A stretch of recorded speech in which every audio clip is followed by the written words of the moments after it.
dal leen ak jàmm depuis démb gannaaw gàntaluk lii di manifestation bi nga xamante ne ñii di waa société civile doon ko bëgg amal ca fële ca place de l'Obélisque te it ñi nga xamante ne ñoo di way takk der yi daal di koy tasaare loole mu jën indi ay fitna yu bëree bëri ndaxte démb ba ci guddi ca fële ca Colobane ak la ca ajook HLM ak wuti foofee ñooñu ñëpp ña nga nekkoon ci ay jafeñ-jafeñ ci ay affrontement yu métti yu doon dox diggante way takk der yi ak ñi nga xamante ne ñoo di way manifestant yi lii di ab bilan boo xamante ne daal dina ciy génn gannaaw boobe mu di ñaar ci ay nit ñoo xamante ne daal dinañ ci ñàkk seen bakkan kenn di fii ci Ndakaaru keneen di fële ca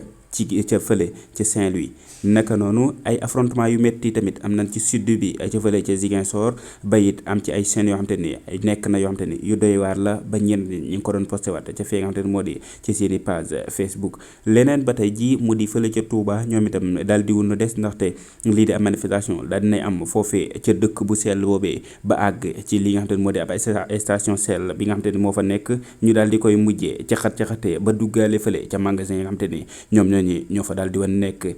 nekkat ay fitna yoo xamante ne daal dinay wéy ba ci yeneen ci ay gox yoo xamante ne ñu ngi fii ci réew mi di Sénégal moo xam ca Tivaouane la wala fële ca Kaolack ak it ca fee nga xamante ni moo di ca Mbour ñoom ñooy ñi nga xamante ni sax ba ca guddi gi ñoom ña nga doon wéyal li nga xamante ni moo di affrontement yi nga xamante ni ñoom ñooñee daal nañ ko wan nekk loolee nag di affrontement yi nga xamante ni mi ngi wéyee ci réew mi di Sénégal tey dara waralu ko lu dul li nga xamante ne moo di ak bëgg dem ci élection maanaam daal li nga xamante ne moom la kii di le président Macky Sall daal di def décret mu di gàntal lii di élection yi ngir li nga xamante ne moo di ñee di waa l'Assemblée daal di koy voté mu di yóbbu élection yi tuxal ko ci le 25 février bi nga xamante ne ci la ñu jëm yóbbu ko